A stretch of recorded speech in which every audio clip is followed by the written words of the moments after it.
Okay, so I hope I remember to say this again, but two people have asked me if they could have a recording of the discussion tonight. And so I always tell people, I'll do the best I can, but the problem is that Joe, who does the recording, he has to work for a living. And so Damn. if his boss tells him you have to work late today, I can't push the magic buttons to make it record. So we don't have it that night. Okay, so we're ready to go, aren't we? What time is it? Oh, yes, we are. Okay, I'm looking for the clock and We're being recorded. yeah, we're being recorded. So say nice things. And Yes, we are. Yes, nice things. okay, fantastic. It's So a very handsome group that we have here. what's that?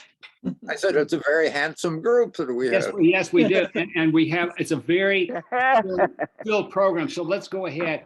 And Kathy, you're out of jail now, aren't you? Yeah, The weed police didn't put you away and lock you up, did they? not at all. Not at all. Okay, well, tell us what happened to you. And I'm going to keep it sharply to 5 minutes because we have so many different things to discuss. Sounds good. I understand. So I have a large native yard. I'm Audubon certified. I took up a lot of my turf in favor of rainscaping with native plants. So I was cited, got my citation December the 17th of 2021, and I was cited for environmental exterior problems, failure to maintain weeds and grass on developed lots at the required maximum height of 7 inches, dead vegetation, voluntary overgrowth, grass, weeds, voluntary growth, nuisances. So in the middle of December, my native flowers were standing stalks of vegetation.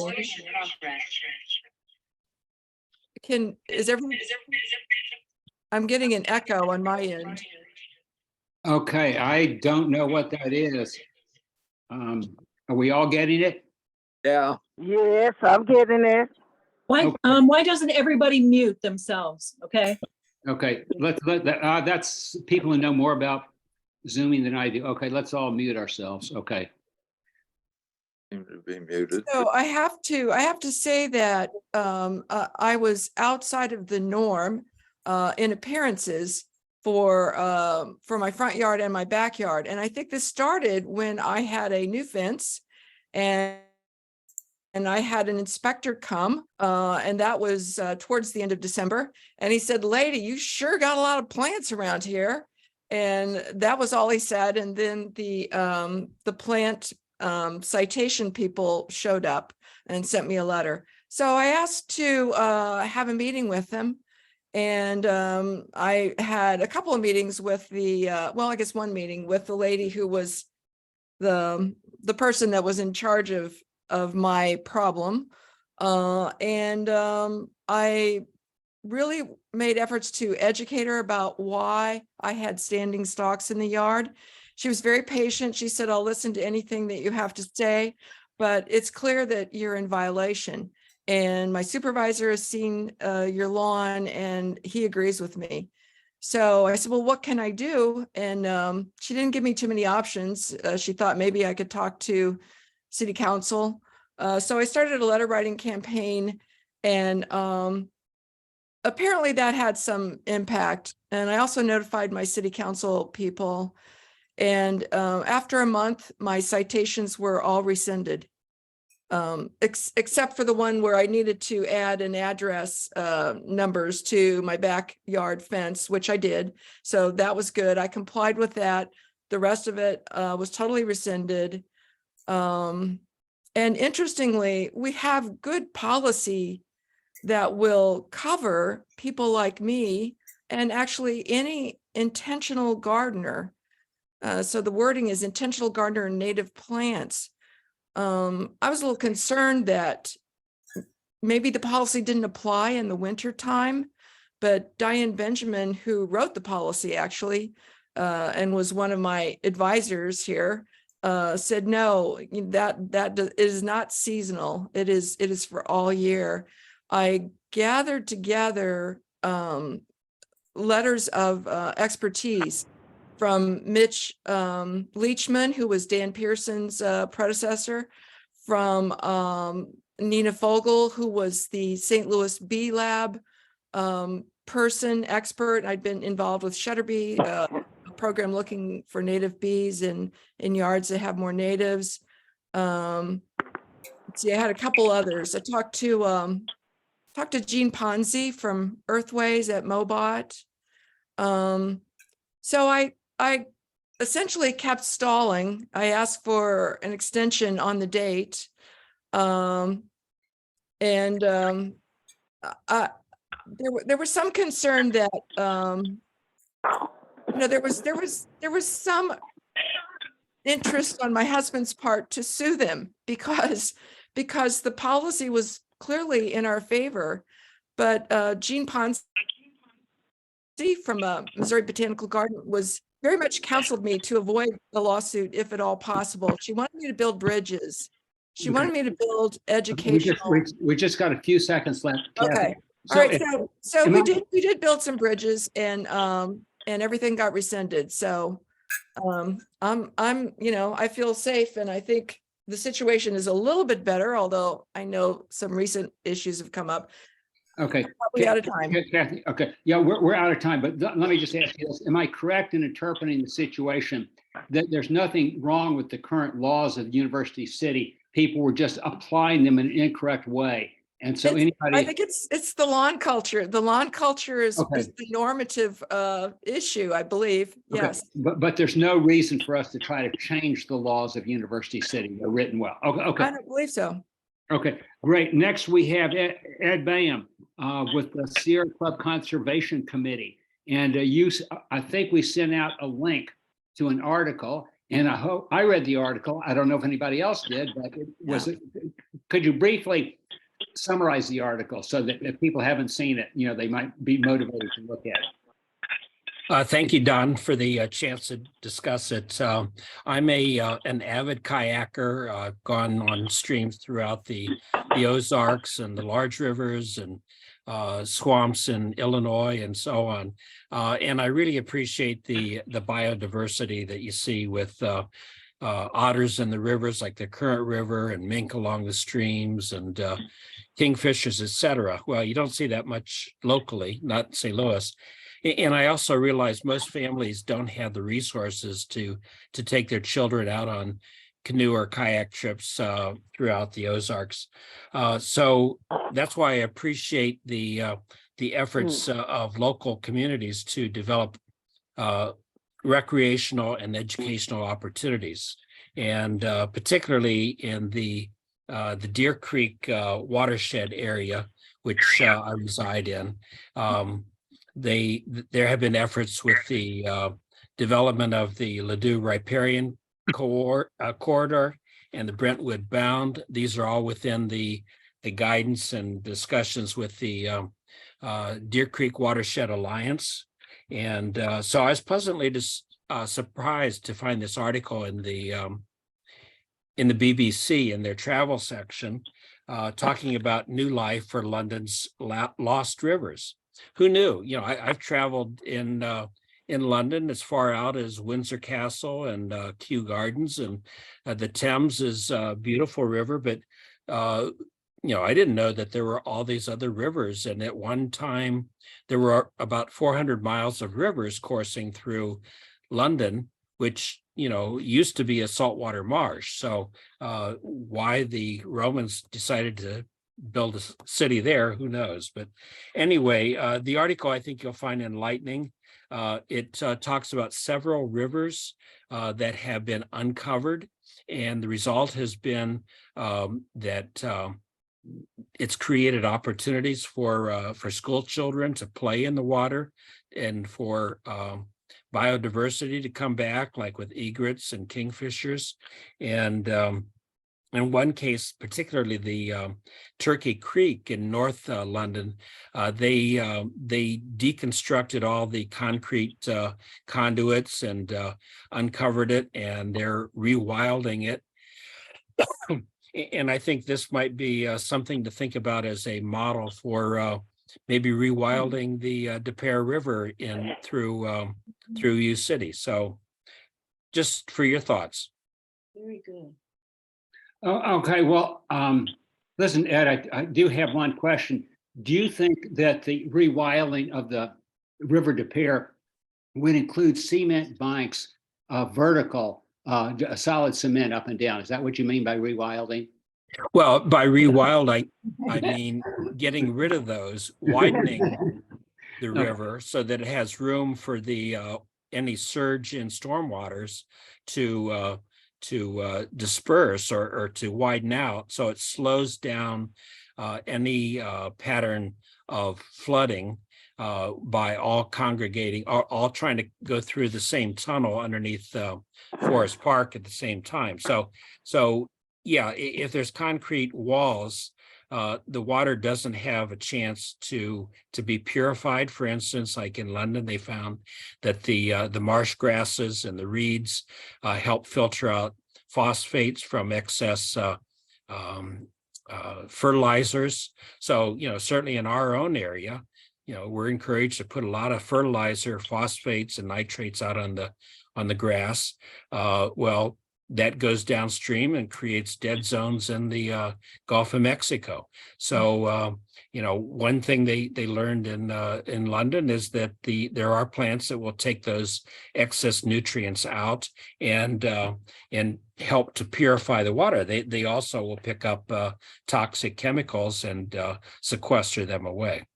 Okay, yeah. And one thing that Bob Chris has emphasized to me several times is that a natural river will not be a straight path like a concrete canal. It'll meander so that it goes back and forth, sort of like a snake wandering, and that increases the amount of area that can absorb the water. And so I hope that people get a chance to look at that article, especially if you're in University City and would like to see the River De Pere treated differently, than the straight concrete canals that it is now. Okay. I think we're ready for our. Thank you. Okay, thanks you. for coming on, Ed. And both Ed and Kathy were people who I've been corresponding with and made some interesting comments. So I'll put on the agenda. And everybody else who has something interesting that they'd like to say next time, let me know. Okay, so that's my buzzer was going off for Ed. Okay, and we have Dan Pearson, who is the Bring Conservation Home Program Director of the St. Louis Audubon Society. And he's going to look about incorporating stormwater management as a part of properties and benefits and ecological necessities of native plantings, such as landscaping installation. Okay, Dan, well, do you agree with Ed, or do you think that cement walls are the best thing to have on the side of a river? That's going to be a no. Yeah. Not a fan of those. Let's see. I do have some. Oh, and just before I start, I forgot to ask, how much time do we have for discussion? Well, can you limit your comments to 15 minutes and then we could have another 15 minutes for discussion? Bet. Would that work out? You bet. Yeah. So I've got some visuals that I'll bring up and share here. I just put together some basic visuals and information just so we can kind of provoke a discussion. The way I actually prefer it, if I'm kind of going through some of these things and a question comes to mind, we could just pause and address that at that Sure. time. That sounds good. So I'm going to just start with a real quick case study, and let's start with my house, right? So this is the South City 2-flat. It's got a flat roof with about 1,500 square feet. So in a single year, we're going to see about 42.2 inches of rainfall on that roof. And that comes to a total of 39,460 gallons per year. right? So that's a lot of water, and that's just the roof, right? So if we go for the whole lot size, that's 50, a little over 5,200 square feet. That's 1,300, 136,869 gallons of water per year, and it's only going to be more, right? Because the average rainfalls have been increasing in St. Louis over the last several decades. And so if we look at this kind of aerial map of the St. Louis metro area, we can see that there is a tremendous amount and an ever-growing amount of impervious surfaces, right? So a lot of that is infrastructure for cars, right? Every inch that we dedicate to cars is generally impervious. Water cannot soak through that into the ground and replenish the aquifer like it ought to, right? So that's one of our tasks is to rethink how much do we want to be investing in car infrastructure for the years to come. So now we're on to problem 2. We're also in the midst of a mass extinction event, right? So we're seeing worldwide a pretty heavy decline in all kinds of insects. Insects are really important for our ecosystem. We're seeing a massive decline in bird populations. About 1 in 4 birds in the last 50 years has just disappeared.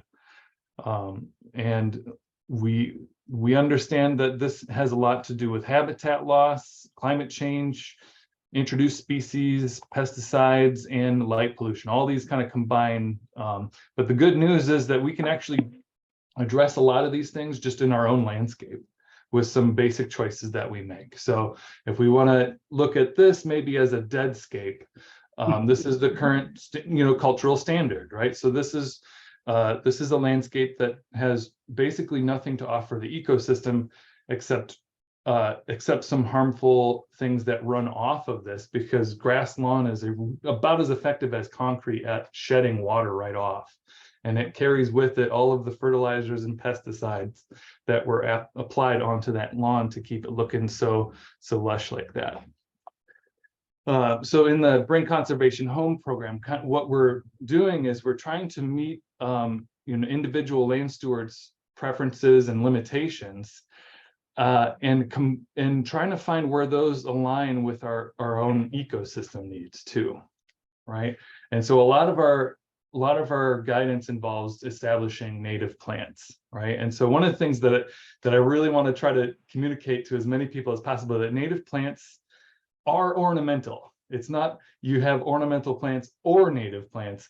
Native plants are ornamental, right? These can look very nice. Go look at Kathy Freese's yard, right? So why native plants? Well, basically just they're the foundation of our entire ecosystem. They're the primary consumers for everything, all life in our ecosystem. They're essential for a lot of our native bees, which are struggling in competition with the European honeybees. So there's a lot of really cool native bees that we could be seeing in our landscapes. There's a lot of really neat native butterflies that we could be seeing in our landscapes that we probably won't be unless we have the right kinds of plants. Same thing with birds, right? We're going to see your standard robins and house sparrows unless we establish a higher quality habitat for different kinds of birds to come along. So basically, native plants can reduce flooding by slowing down water and soaking it up. Those deeper roots of the plants help water permeate into that soil and replenish the groundwater supply. They actually filter pollutants and can even metabolize some pretty nasty pollutants, and they prevent erosion and overall reduce runoff into stormwater drains and sewers, which has a lot of benefits that we could talk more about. So if there's a single thing that you could do, if you have a lot of grass lawn, just dedicate a portion of that to some mass plantings of perennial flowers and native grasses. You'd be amazed how much just a small planting like this can do for the ecosystem and soak up a lot of stormwater. Just putting in a native tree enormous benefits. There's all sorts of different ways that a native tree can reduce the amount of water that ends up running off your landscape. And so just as a specific example, this is my backyard back in 2012, and we were having some major stormwater issues. I was trying to figure out what the heck to do with all this water coming off our roof that I did not want going into the sewer, because it overwhelms the sewers in St. Louis, and it washes raw sewage into the rivers when we have heavy rain events. So I did not want to be contributing to that. So with the help of MSD's Project Clear small grants, they helped me pay for a rain garden. It looks like this now, right? And so there's very few weeds that can actually survive in this heavily compacted garden planting. This doesn't take a tremendous amount of maintenance at this point. There's also a cistern. So the cistern overflows into the rain garden. The rain garden, when that overflows, it goes into a dry well. And when that overflows, then only then does it go into the stormwater system. Right. And I can share more about rain catchment systems. I love it. I love these things. If we can set them up right, they're a lot of fun. Just real quickly, some resources. The Missouri Botanical Garden has an excellent rainscaping guide. They have a flow chart for you to guide you through like what sorts of installations you might want to consider. And there are lots of different installations you can consider, right? So there's permeable pavers, there's rain gardens, there's bioswales, lots of different ways we can do this. Vegetative buffers. Here's kind of like a basic picture of what a rain garden can do with the water that comes from the roof, right? And how it helps it kind of soak those deeper roots, kind of help that water penetrate that clay soil that we have here in the St. Louis area and get back into the aquifer where it belongs, right? So Show Me Rain Gardens is another newer resource for folks in Missouri to figure out how to set up a rain garden. There are grants available. If you are in one of these green areas, you can get up to $4,000 reimbursement for rainscaping installations on your landscape. And if you're in the blue area, you can get up to $3,000. Right. I'm sorry, I'm like kind of rushing through this, but like any questions so far? Like I just realized like, oh, I'm just kind of blazing through these, hoping to provoke some discussion, but do we have anything so far? All right, I'll share a few more things and then we'll see if we have some objections or questions. There is I would encourage you to go to the Partners for Native Landscaping website. We had a webinar this spring on rainscaping in general that was pretty well received. We did that with the St. Louis County Library, so it's available still to view on YouTube.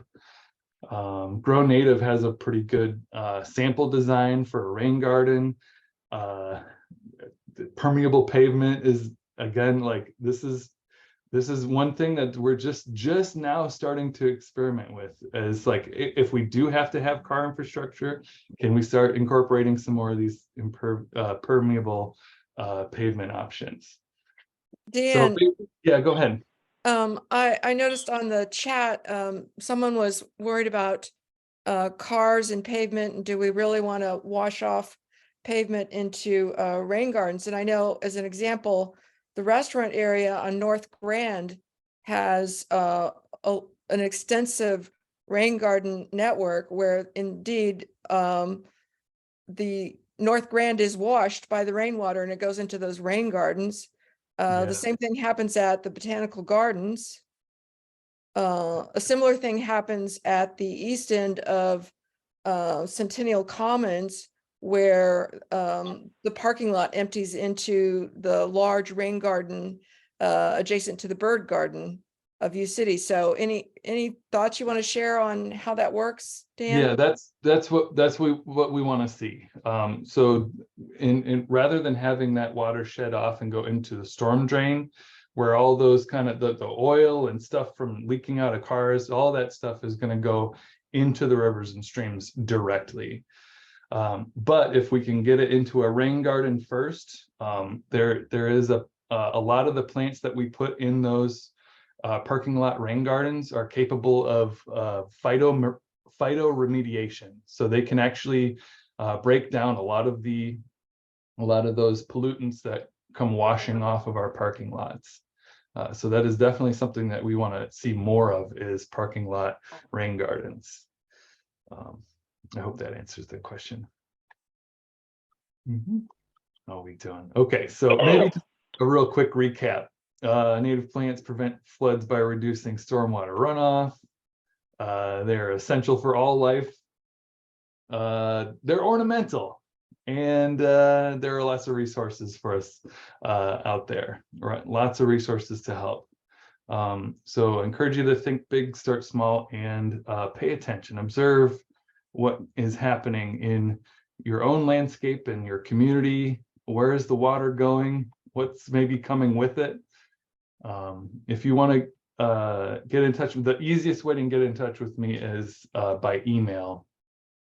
I do have a phone. I don't typically answer phone calls if it's from an unknown number, because I just get too much spam. But yeah, here's my email if you want to take that down. Let's see. Dan, there's another question there. How do we organize such a rain garden filtration system? Oh, I'm sorry, wrong one. Do you have a comparison of water retention between native plants and grass? Yeah, okay, so if you dig into your grass lawn, just dig like a cross section, and you can see how deep the roots go, and it's usually just a couple of inches deep, right? So, and then what's underneath that is just like our clay soil, right? So there's a ton of studies out there that can demonstrate, or that can that help us understand that it just is really good. Grass lawn is really good at just shedding that water right off. It does not help water soak in at all. Whereas like a prairie, just like a prairie patch or a little meadowscaping patch in your yard, those deeper rooted perennials and shrubs are really going to help that water get through deeper into that soil. Which is really important for a lot of different things. I guess I'll go ahead. I've got the chat open, so I'm seeing these questions here, Dan. How do we organize such a rain garden filtration system if we're trying to grow food on small parcels?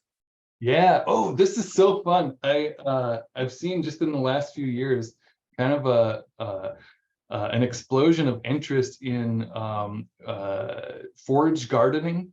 So that's what the food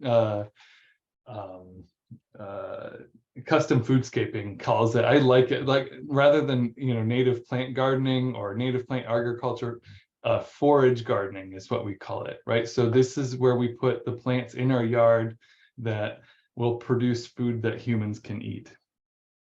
So in my yard, there is, there's hazelnut, there's Mexican plum, there's a whole range of different Missouri native plants that will supply some, but not a tremendous amount of food for humans. But I like to leave most of it for wildlife. So that's a really fun thing that I've been seeing. It's like, yeah, you can have both, right? You can do a food garden and be servicing the ecosystem much more substantially by you're doing double duty with your plants in that way. There's another question. What does a rain garden look like in the winter? Any pics? Oh yeah, okay. So this is one thing that I really, actually, I do have a picture somewhere. I'm not going to be able to find it though. It's kind of like a fine cheese. I don't eat cheese, but it's one of these kind of like it's an acquired taste to see dormant plants, especially perennials and grasses dormant in the winter, to see that as aesthetically pleasing. So I used to see that and like, oh yeah, you got to clean that up. You got to get all that dead stuff out of there. But Right. since I've come to understand that that is basically a bird feeder throughout the winter. You'll see all kinds of songbirds coming along and eating the seed heads off the grasses, off of the perennial flowers. This is like fantastic habitat for wildlife. And so once you start to add that into the equation, you start to see the beauty, and then maybe you even get to the point where you can start to see brown as a color, right? It is a color in the color palette. We are allowed to have different colors, including brown. Brown is a color, right? If I could add, Dan, one of the, when I was sighted, I was talking to my rainscaping person from Mobot, and he was saying, oh my gosh, no, you can't cut it all down. That's part of the plan. In order to hold a lot of water, part of the water is held by the plant material that's above ground, whether that's in December or June. So it has a real purpose and that's of interest, I'm sure, to this group. Also big insect nursery, feeds the birds, but it's also a major insect nursery for all of those things that we love to see in their adult form, like the butterflies. Some of them are in the soil and in the leaf litter the rest of their life cycle. So if we want to see those adults, we've got to take care of the rest of the season for that insect. Absolutely. Yeah, absolutely. So it looks like there's another one. Can a rain garden be considered a pollution control system? I mean, I consider it pollution control. I mean, we're not going to be able to do, like, if we have like a massive, like a lot of pollutants, like we're kind of limited in how much we can do with that. Another thing to be aware of too, if we're using it as phytoremediation, like if we've got a lot of heavy metals in our soil, a lot of lead from lead paint and stuff, be aware there are a lot of plants that can draw those heavy metals up into the leaves. But the problem then is when those leaves go dormant and they decay, that stuff can be introduced into the air, which is not good. So we do kind of have to dispose of the dormant material from those plants in those situations. Yeah, it's kind of and it's one of those things, like how much damage are we doing? Yeah, it's a little bit tricky, but it's kind of amazing what. And someone mentioned trees too. That, you know, they can actually filter particulates out of the air. The leaves will kind of catch some of these particulates in the air that make it hard for us to breathe. So yeah, there's a lot of fun things plants can do. I love it. Dan, quick question. In times past, I've seen free packets of native plant seeds. I don't know where to get anything like that. I think it was DNR occasionally would distribute these things. Yeah, so you can there's a few places that do put them together. I know I think the Shaw Nature Reserve puts some seed packets together. You can get them from Pure Air Natives. You can get, I don't know if they do packets, but you can definitely get seed mixes from Missouri Wildflowers Nursery. You can get seeds from a lot of places, but the one caution that we do encourage people to try to get seeds that are sourced from our ecoregion, right? So make sure that they are from somewhat nearby, so that they're not being shipped, from a very, very different climate from what we have, because we might not see success. And then also, if they say wildflowers are not native flowers, right? So wildflowers could be native flowers, but it could also just be some, some things mixed in there from Europe and Asia. Well, I guess my basic point is, if we want to do this, and you've made marvelous arguments, we got to make it easy for people to do. Yeah, and Uh, obviously from seed, we do. What do you do to get started? Yeah, it is absolutely possible to get one of these things started from seed. We do encourage folks to to try seeds when starting a garden from seed is definitely a more advanced task. I've seen a couple of I've seen exactly one beginner gardener successfully establish a native plant garden from seed. There's a whole lot of issues distinguishing what's coming up from the weeds, and it's so we do encourage like live plants. Do a sheet mulching, cover your grass lawn with cardboard, wet it down, put a nice thick layer of mulch on there, let that smother your grass lawn, and then just dig a little hole in there in your cardboard and put in some live plants there. And there's lots of places to get them for very low cost and even free. So that if you join St. Louis Wild Ones, they have monthly gatherings where people bring plants to share. There's a St. Louis native plant swap on Facebook. There's a growing number of ways to that people, and the more people that are doing it, the more they'll start sharing with their neighbors, and you shouldn't have to cost a fortune to do this. What's that?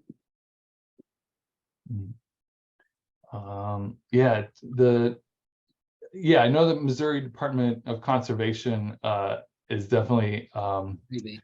they do some packets as well. Let's see what's up here. Let's see. From Gail, let's see, suggestion of a couple of great. Oh yeah, good. Thanks, Gail. Yeah. That's the thing. Go see. There's a bunch of publicly accessible rain gardens that you can go check out and just see what it looks like before you start trying to get one in your yard. Let's see. Here's another question. Do we have to treat the dead plants and leaves as hazardous waste?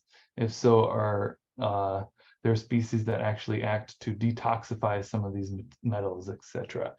Yeah, that's the problem with the heavy metals, is that since they're already like at their I guess I'm not a chemist, but the once they're already broken down to their base elements, they can't be metabolized any further than that, really. So they're just going to kind of stay in that material until they decompose. So there isn't, as far as I'm aware, there isn't a way to like detoxify them in the plant itself. We probably would need to, if it's a really serious like saturation of heavy metals in your soil, I probably would regard that as hazardous waste. Yeah, you can get tested. I'm not sure if it's the extension services that will do soil tests for you. Yeah, University of Missouri Extension does this. You can go to Brightside, and I guess you're pretty close to St. Louis City. You can go to Brightside. They have they'll give you these little containers that you send in to the University of Missouri Extension. They'll do a soil test for you. That's pretty accessible to anyone too. They'll be able to tell you, do you have lead, a lot of lead in your soil? Which is in these older neighborhoods is often the case. My experience was I tested my kids' soil when they lived in the Tower Grove area, and they had a questionable level of lead to do vegetable gardens, and what was recommended was raised vegetable gardens. And I tested my own soil in University City, and it was below the levels of concern for vegetable gardens. So I it seems to be kind of geographic. Dan, do you know? Yeah, that's generally the older communities where they used to be using lead paint and have lead in our gasoline. This is where we're seeing a lot more lead, higher levels of lead in the soil, unfortunately. But yeah, the thing with all chemicals, right, is it's like way more about the dose than the actual chemical. right? Mhm. So yeah, there are, I was told there are no such thing as toxic chemicals, only toxic doses, Okay. right? Yeah. Hey, Dan, can you hear me okay? Mhm. Okay, good, because my computer's looking odd. There's something I wanted to ask you about. How do you determine a native plant? And how would something which is native, what would be the biological reason for it to be any better? Because, I mean, basically every plant is native to some corner of the world. I mean, honeysuckle came from somewhere, euonymus came from somewhere, grass came from somewhere. What's the concept of a native plant? I mean, if a plant is native in Missouri, if we planted it in Illinois, would it not be any good because it's not native to Illinois? Yeah, it's real squishy. Honestly, it's real squishy. There's because our eco read. Oh, Tony Easter has an answer for this, I think. Yeah. Oh, good. Oops, I think you're muted. If Maybe. anybody's read about Doug Ptolemy's study of native oak trees versus trees that are not natives, he had his students, I guess, count the number of insects that they saw on the trees. And the non-native trees had very small numbers of insects.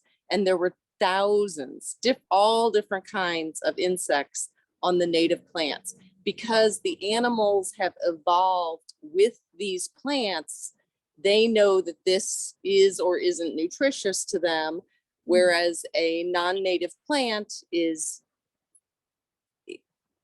they don't have that historical knowledge of it, or haven't evolved together to be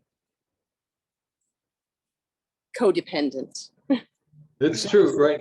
You can compare oaks that they now they've found over 900 different caterpillar species that can use oak leaves as larval food, and then for a ginkgo it's like 0, right?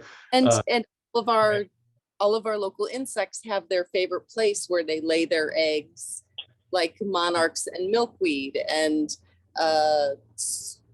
black swallowtails and plants in the carrot family. And I love if we had more time, I would love to go into more detail on those kind of things. As to the question, was like, what makes a native plant a native plant?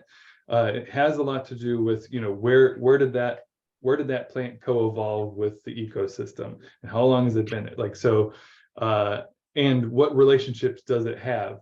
So, for example, like Yucca filamentosa, this Adam's needle, those kind of yucca things that people.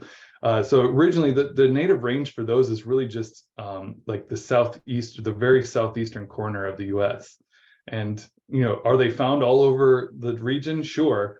And did the one specialist moth that feeds on yucca flowers come with it? They sure did, right? Honestly, I would consider that a native plant, given that the beneficial insect that uses that specific plant came with it.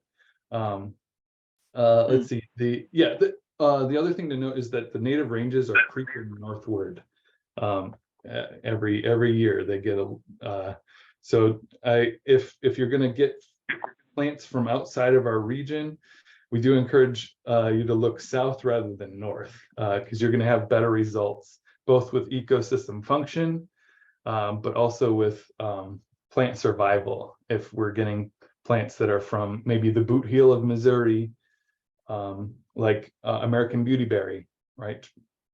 Is really only found growing in the boot heel of Missouri, but every year that it gets warmer here, it survives better in St. Louis. Mhm. The native ranges are complicated, but we try to draw the line as like, is it a Missouri native, right? Does that catch all of the nuances? It sure doesn't, because nature doesn't recognize state borders. Okay. As far as I know. Okay, well, Dan, thanks enormously. I mean, I thought this was a really, really good discussion. I'm having trouble with my computer. Could you take your share screen off, and I'll see if that helps me. Oh, sure. Oh, yeah. I don't know what's going on. It's looking weird. Okay. Yeah, okay, now, that was, now my computer's happy. Okay.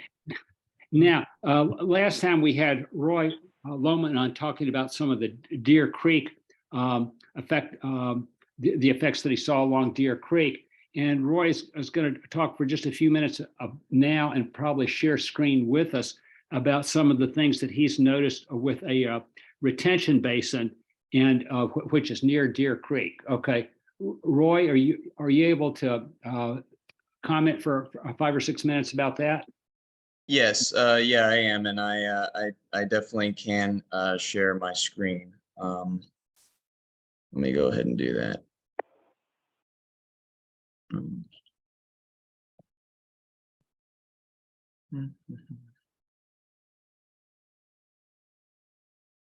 Trying to get everything out of the way.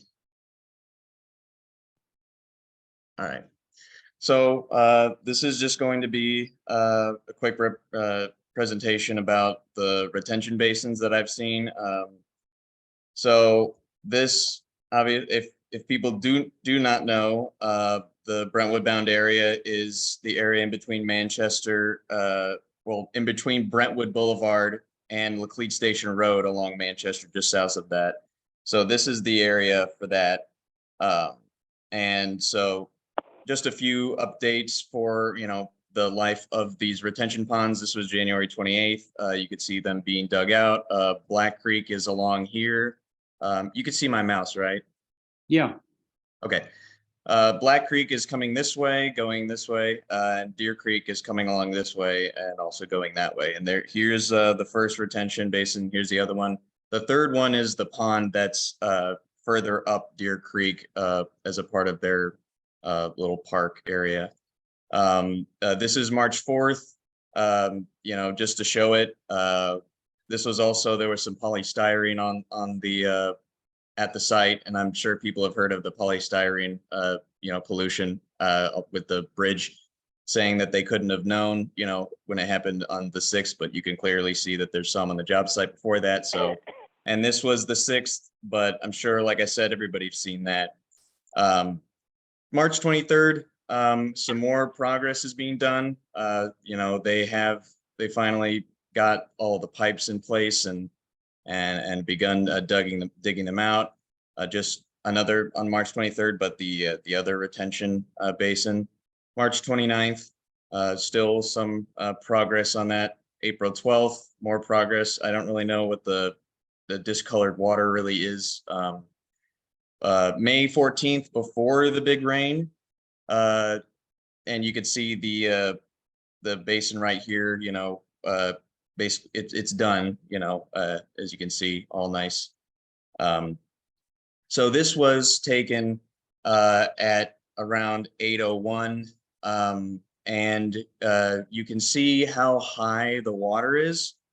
The water gets up here, but at that same token, you could see just how low the retention basin is in comparison, and the same thing with the Black Creek retention basin.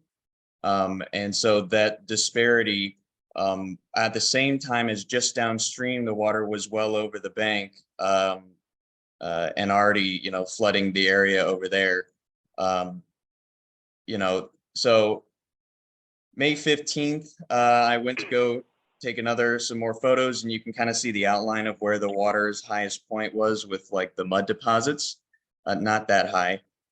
And so, I'm concerned that by the time that the water would reach that level, which seems to be at the level that it would get to Manchester Road, it would then at that point start filling in the retention basins from the top down. But also by that time, a lot of residents downstream would, be having some issues with water. And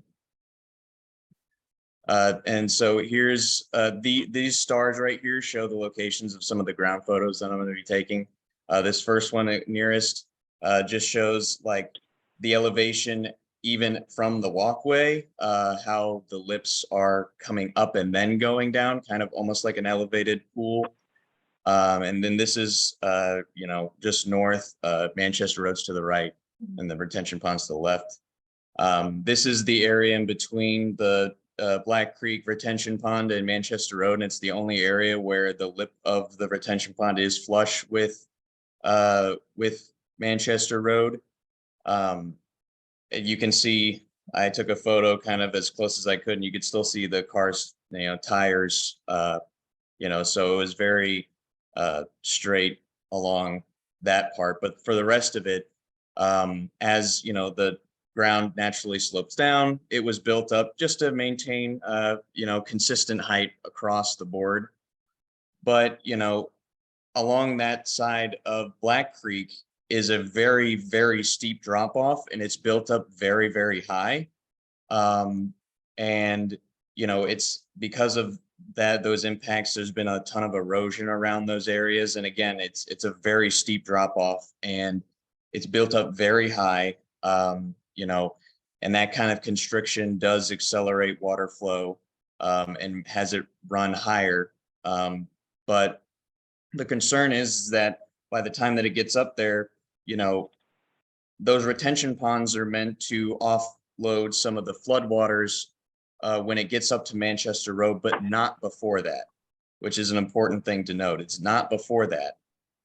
So when you couple those retention ponds and a few other earth working, techniques that they've done, plus this bottleneck that this occurs immediately after Black Creek and Deer Creek come together. They've reinforced it with riprap, and it gets very narrow, very shallow. And the area where Breckenridge Materials is, which is right here, that stretch has always historically been narrow and has, caused acceleration of the water whenever the water gets high.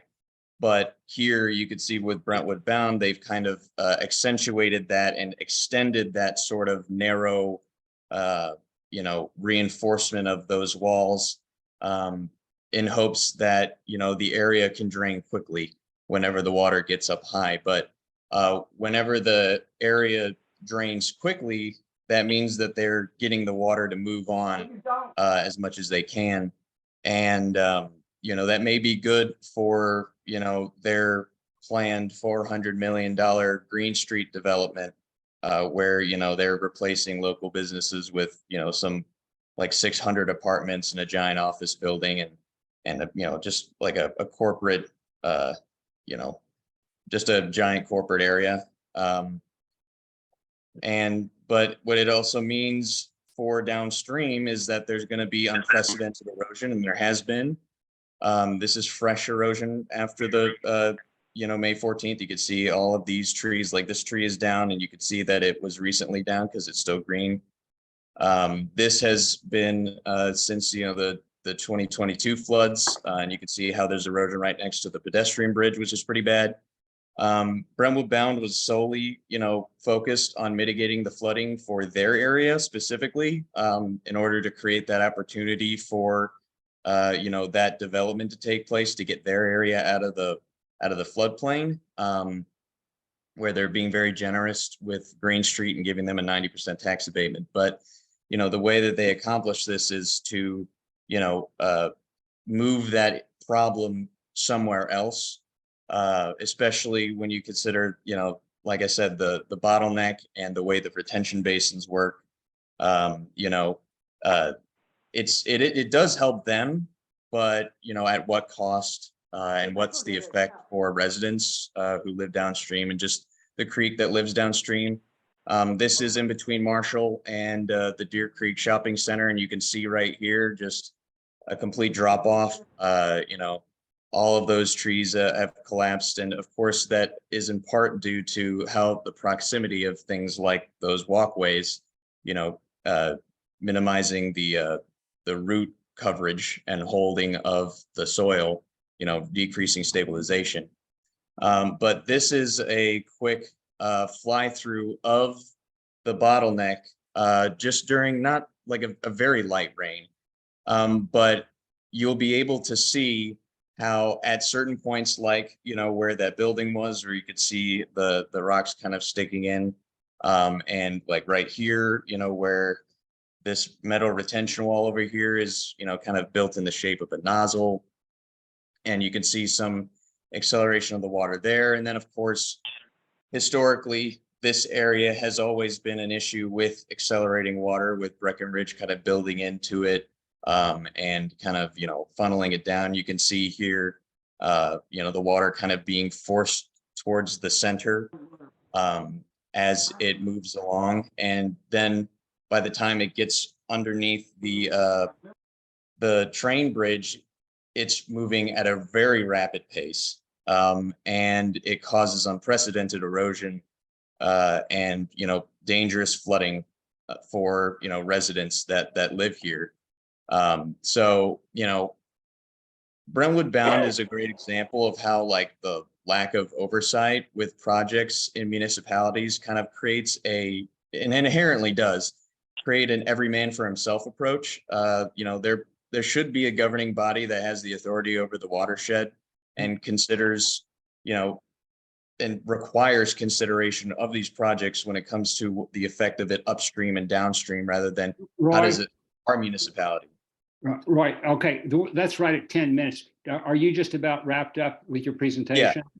Okay. Yeah. And so, but these are if people wanted to scan these QR codes, they are just links to like my story map that, you know, because I've been covering this for a long time, you know, and it has a lot more documentation, a lot, you know, more details, and it's explained pretty, you know, plainly. And so anybody can really understand it. And then the other QR code on the right is just a video that I've made that kind of brings it all together, you know, and shows like things that Brentwood themselves have said about the project and how it's supposed to work and all those things. So, you know, that's just what I've gathered, you know, over the past like 9 months. And with those May 14th flood, you know, that photo and those videos that I've gotten were pretty telling, at least for me.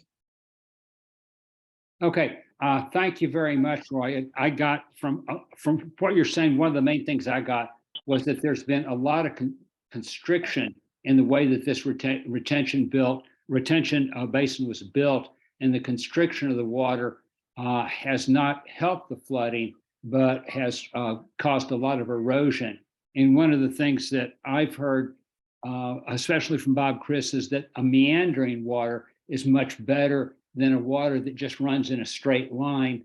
And from the photos that you had, I guess those were from you flew your airplane over, is that right? Yeah, I flew my drone over that area and then downstream. That drone, it looks like a very straight line, which is the opposite of a meandering river. Yeah, well, this is in between Marshall and the Deer Creek Shopping Center, also very straight. But, you know, this is also very, very straight. And, you know, historically, this river has meandered into the area that is now Breckenridge Material Company, but they have since built up their land and, you know, gotten a new bridge with the Brentwood Bound project, $10 million. And so, you know, they've kind of been historically an issue with kind of making that funnel. Okay, great. Is there anybody who would like to comment? I do not see any comments, but my computer is acting a little strange tonight. So people might have their hand up and I don't see them. Anyone want to comment? Yeah, this is Bob Criss. I just think that's fabulous photo documentation. And I don't know how we can get the engineering plans for these detention basins. They clearly are designed to take water at certain times and store it and release it at a certain rate. And it appears that that is not optimal for people downstream. It'd be very interesting to find out how those things are designed to work. Yeah, let me just make a brief comment about vocabulary. People have referred to detention basins, detention ponds, retention basins, retention ponds. They're all pretty much the same thing. They're a big hole in the ground that supposedly holds a lot of water and reduces the effects of flooding. And I think there's a subtle difference between retention and detention. I'm not exactly sure of what it is. But are there anybody else who would like to comment on this? Okay, Roy, I want to thank you very much for bringing this to our attention. University City, I think, is going to want to build a retention basin in is it Olivet? No, it's Overland, isn't it? Am I right that the retention basin, University City is going to have it paid for in Overland? Which I do not think is a very, am I wrong? Okay, well, anyway, I think that that's not a very good idea because personally, I would like to see the cement walls, as many of the cement walls as possible taken down and have those flowing river banks on each side and have a meandering river. So with native plants. And I think, in my opinion, that would do a lot better job of soaking up water. I mean, one of the first things in your early photos that I noted is that the retention basins looked extremely ugly. I mean, you have buildings around and you have growing spaces, and the retention basins basically either a big, ugly, that's it. That doesn't look very aesthetically pleasing. And then it looks like when they're constricted, they erode. So I'm not sure what, I mean, I know what they tell us that retention basins do, that they keep areas from flooding, but I'm not sure that that's the best way to, in fact, it's not the best way to do that. Yeah, and it compresses a lot of the soil around the area. So none of the water can really get into the soil in any location other than the water that you're looking at and seeing, which, there could be a lot more water being held and slowed down and naturally, allowed to meander and flow and be, run around things like vegetation. But here it's very, compacted. And the only water that can really be there is not going to be water that's inundated into the soil. It's just going to be the water that you see, which doesn't actually end up being as much as you think in the first place, compared to as much water that comes down the creeks at a consistent rate during high, water events. Okay. What do they tell you about the weird walls that prevent the water from actually flowing in there? Does the city or the engineers, do they have a reason for that? Well, they haven't really been direct about this very specific thing. I've been trying to get some answers out of them, but from my observations, all of these, the lips of all of these are level with, Manchester Road. And so, when times like, say, the 2022 floods came in, they reverted back to, contrary to how they sold the project, being a flood mitigation for people, solve the problem, helping local businesses. They're like, oh, well, this was solely just designed to keep water off of Manchester Road. That was it. Not that it was, going to help flood mitigation overall, but just that it was supposed to help keep water off of Manchester Road, which is not in line with their greenwashed PR and advertisements that, people thought that it would do something for them too, or for the community at least. But even the people in the community that may have gotten the benefit are now being replaced by, a corporate development. So, not many people really benefit from this project, yet we all pay for it. If anybody's bought anything in Brentwood, you've paid for this project. So it's unfortunate. Okay, well, Roy, thank you very much for your comments. I deeply appreciate this. I want to turn to Stephanie Todd, who has an announcement about rainscaping. Stephanie, you with us? Unmute. Yes, can you hear me? Yes. Yeah, and I sent that. If you got the email from me today, you'll be able to see the flyer that Stephanie sent. I don't know if you're able to screen share it or not. I guess I can try, or I can put a link in the chat. Okay, good. And if you didn't see it, then look at it, after we get done, or even now, you can look at the email that I sent because it will be in the email. Yeah, so, well, shoot. So I'll just, yeah, so what, in Olivet tomorrow night at 7 o'clock, we're going to have Allison Joyce from the Missouri Botanical Garden give a presentation on rainscaping and how, and it dovetails exactly what Dan was talking about, how to use native plants to control and retain rainwater. And so she'll give tips and resources and all that. And we can tour the rainscaping features that are at the Olivet. It's the Olivet City Center. It's the Olivet City Hall is where it's at. It's on Dealman, just a little south of Old Bonham. Okay. And I'll put the link in the chat if anyone wants to go. And you don't have to RSVP. Anybody's welcome. It's free. Just show up. Okay. Well, thanks a whole lot, Stephanie. And like I said, you can look at the email that I sent out earlier today and a couple of days ago, and that has all the information on it that Stephanie sent. Okay, now I'm going to recognize myself. And I want to say that Saturday, June the 10th, there's going to be a convention of the Missouri Green Party that everybody's welcome to join. There's going to be a panel, Threats to Water of the World in Missouri 2. And it's going to include Henry Robertson, Barbara Chicario, Susan Armstrong, and me. I'm going to be talking about the whole issue of floods in the University City area. Bob Grove, who is with the Climate Council of Greater Kansas City, is going to be talking about the plague of plastics.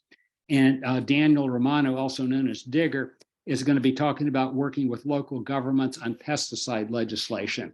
And we would love to see greater restrictions on pesticides in public places all throughout the St. Louis area. But of course, Missouri law says a municipality cannot restrict anything that individuals want to do with their own poisons. But as citizens, we can restrict what our local governments are doing. And that's what that legislation is aiming for. Okay, are there any other brief announcements that anybody has about environmental events coming up? Okay, I think that's it. Hey, we were pretty close to an hour tonight. I think we're like at about an hour and 10 minutes or an hour and 5 minutes since we were 5 minutes late starting.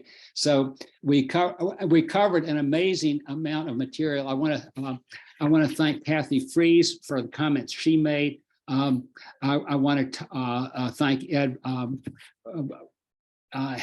Bayman for the comments he made about the article.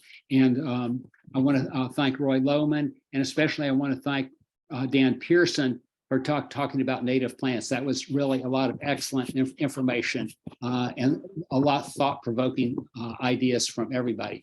Okay, well, so we should be getting to, listen, most of what we had tonight, the comments that different people made were things that people sent in to me that, seemed directly related to floods. What I would really like to see is everybody who would like to see walkable communities. I would love to have a discussion about walkable communities, because really that's the only way we're going to get rid of these impervious surfaces all over the place. I mean, we have to drive cars because in St. Louis, you can't get anywhere without a car unless you really like to wait for a bus for 2 hours. So getting things that we can need in our own communities would be absolutely fabulous. So anyway, until next time. And, and if you want information about the Missouri Green Party Convention, just send me an email and I'll send you a full agenda and the link to join on. And thanks very much, folks. And hope you can join us again. Thank you. Thanks. Thank you. Don, I reached out to you this morning and then I got the newsletter. What do I have to do to get on the mailing list to get, I mean, not the newsletter, but the information about tonight? What do I have to do to get? Just send me an email saying, can I get a copy of the, can I get a link to the movie that was made tonight? And I will send that. Actually, when I get your email, I'll send it out to everybody because there is so much information tonight that I think there's more than one person who would like to send it out to their friends. Yes, great. Okay, so Tony, you're in U City, aren't you? Yes. Okay, well, we'll probably be in touch with everybody from U City because we're going to be pushing to get a law on impervious surfaces enacted by the University City Council. University City is probably I think it definitely has the most impervious surfaces of any place in the state of Missouri. And That's so, what yeah, that's Wow.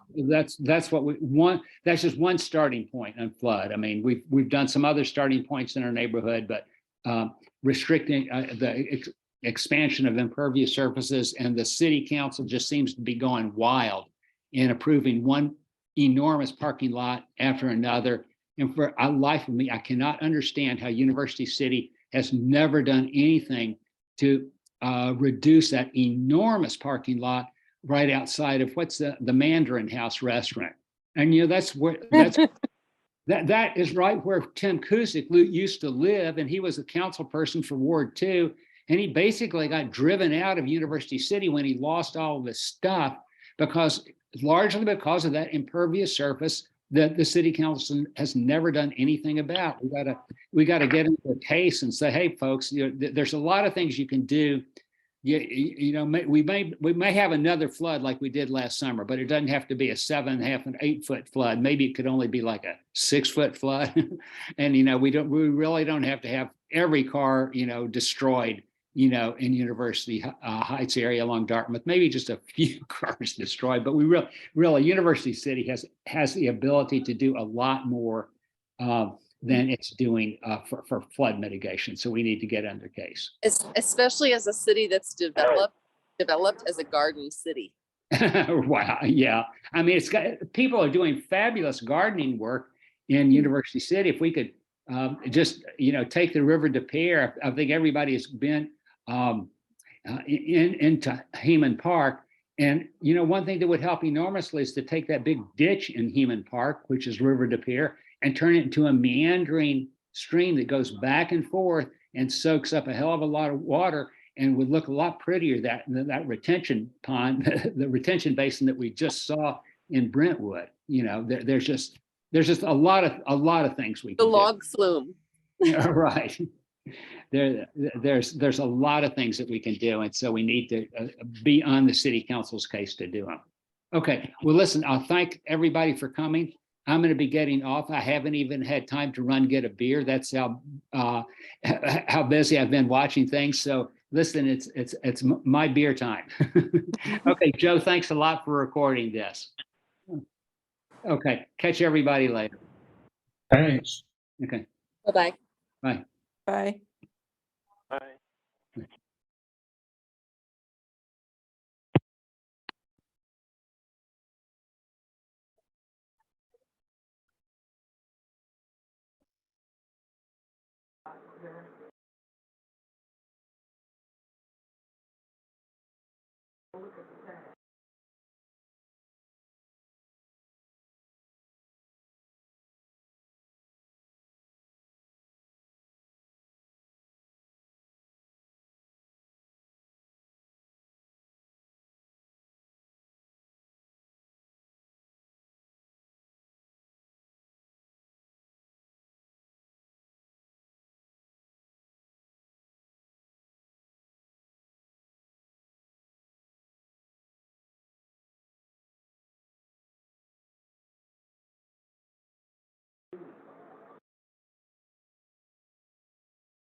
Stay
your ass up. You gonna stay your butt off that couch.